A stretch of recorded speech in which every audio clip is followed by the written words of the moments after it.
Muita gente assistiu a Tropas Estelares pela primeira vez quando ainda era adolescente e percebeu no filme não uma sátira ou uma crítica, mas sim um filme de entretenimento, um blockbuster que nos mantinha envolvidos e engajados em uma narrativa de humanos contra uma raça de insetos, os aracnídeos.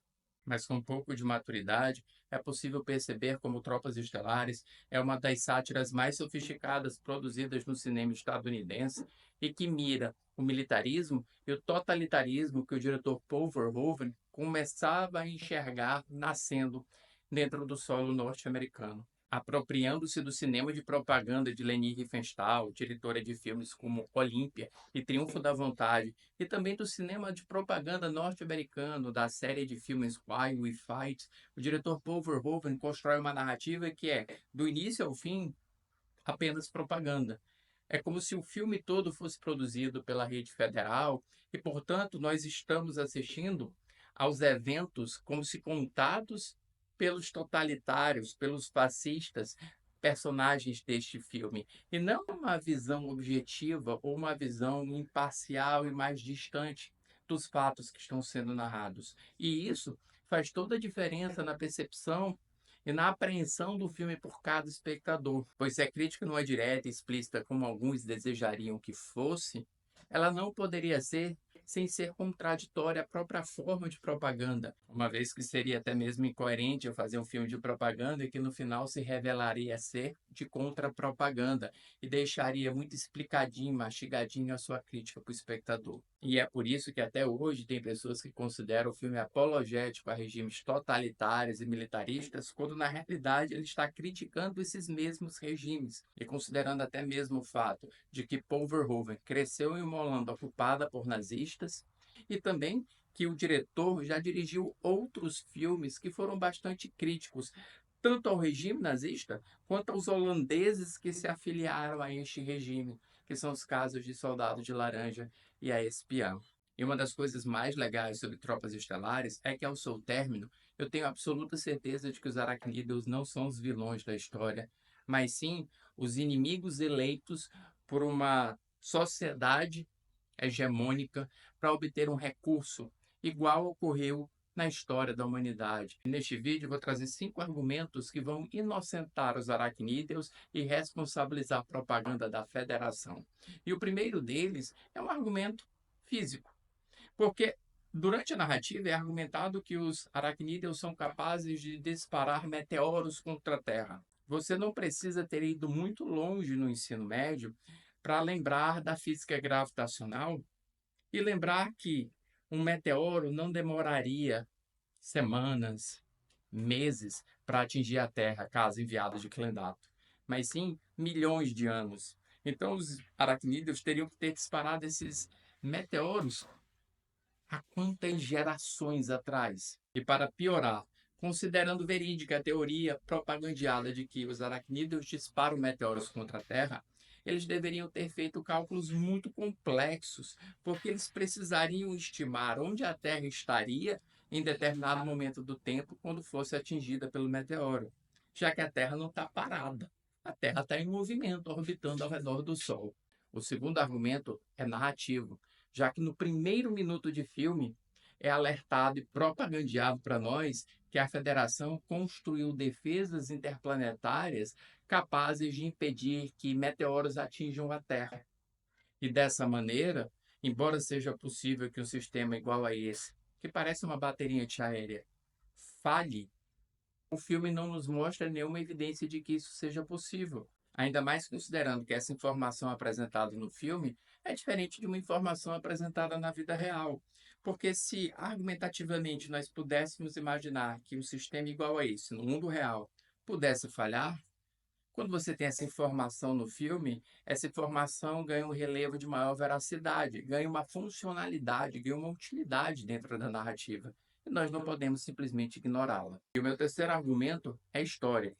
Pois, da mesma maneira que os Estados Unidos foram para a Segunda Guerra Mundial, depois que a base naval de Pearl Harbor foi atacada e destruída pelos japoneses, também em Tropas Estelares, a Federação consegue a aprovação unânime do parlamento para invadir e atacar Clendato, quando Buenos Aires é destruída. Veja, Buenos Aires é destruída e ninguém reflete de uma maneira crítica sobre os motivos que provocaram essa destruição. A bateria antiaérea teria falhado? E por que ninguém na narrativa pergunta-se se de fato isso pode ter acontecido?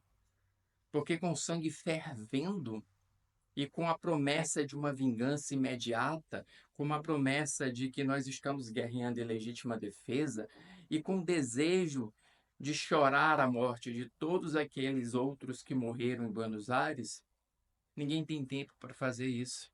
Com a cabeça quente, com a cabeça e o brio aquecido, ninguém reflete criticamente.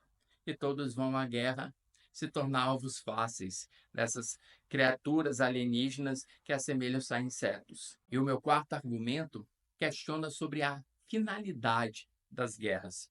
Porque ao longo da história, a grande maioria das guerras teve o objetivo de expansão territorial ou de obtenção de recursos. Clendato é um planeta inóspito, desértico, pedregoso e não parece ter nenhum recurso natural que seja do interesse da humanidade.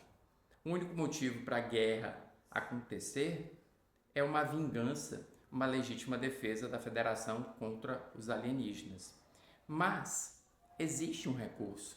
E se você pensar muito claramente, esse recurso está introduzido dentro de uma subtrama do filme. Em certo momento, nós descobrimos a existência de videntes, pessoas com poderes psíquicos que são, até então, capazes de controlar pequenos animais. Eles ainda não são capazes de controlar humanos. Ainda. E os videntes, aqui materializados no personagem interpretado pelo Neil Patrick Harris, eles não têm uma função aparente dentro da narrativa. Depois de terem sido apresentados e de estarem dentro de uma das propagandas da rede federal, a função do vidente é apenas de orientar Johnny Rico de que Carmen Ibanez está viva. Ou então de tatear o inseto cérebro e notar que ele está com medo. Mas não há uma grande função dentro da subtrama, certo? Errado. E aí nós precisamos pensar qual seria a finalidade desse recurso, que no caso é o recurso que eles capturam no fim do filme, o inseto cérebro. O inseto cérebro, ele é capaz de fazer com que todos os outros insetos obedeçam-no e lutem até o fim de suas vidas, de acordo com aquela orientação, com aquela instrução que o inseto cérebro lhes deu. Se o desejo da Federação fosse apenas encerrar a guerra, eles poderiam ter matado o inseto cérebro bem ali e eles cortariam todo o sistema nervoso que faz com que aquela sociedade de insetos funcione. Mas não, eles capturam-no porque eles estão interessados exatamente no que aquele inseto tem a oferecer. A chave da obediência restrita. A chave que vai fazer com que os videntes sejam capazes de controlar os humanos. E pensando claramente, é exatamente isso que o regime totalitário quer. Pessoas dóceis e alienadas o bastante que obedeçam os desejos e comandos de seus líderes. E aí eu entro no meu último argumento, o argumento biológico. Porque nas cenas iniciais do filme, quando ainda estamos na universidade, durante uma aula de biologia, uma das professoras começa a ensiná-los de que os seres humanos talvez não sejam a raça mais avançada, mas sim os insetos. E a causa para isso é muito interessante. Eles são mais avançados porque eles não têm ego, porque eles não têm medo, porque eles lutam até morrer. E é exatamente esse desejo que é procurado dentro daquela sociedade. Tropas Estelares utiliza a propaganda para fazer as vezes desse inseto cérebro, para alienar e desinformar as pessoas que assistem-na e fazê-los crer de que estão guerreando uma guerra justa, quando na realidade são os vilões da história. Quem sabe, se os videntes dominarem as habilidades que já são dominadas e existem no DNA do inseto cérebro, talvez eles consigam convergir as pessoas às suas vontades sem a necessidade de propaganda. Mas é justo por causa da propaganda que Paul Verhoeven consegue fazer um filme que funciona tanto em nível de entretenimento, quanto subvertendo, introduzindo dentro de si um cavalo de Troia faz também uma das sátiras mais sofisticadas do cinema norte-americano noventista.